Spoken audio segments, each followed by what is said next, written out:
We are again in the Nissan Rogue second generation 2.5 CVT, and one of the common problems with this car is the problem with the CVT.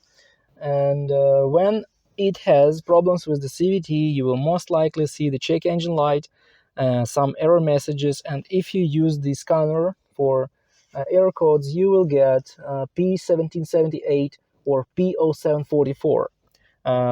Both these codes mean that there is a problem with the transmission. And why I'm filming this video, just to tell you that there is nothing you can do with this on your own unless you are a very good car mechanic. So if you don't know how to take off this transmission from your car, how to repair it, you just don't do anything with this error message, with this error code.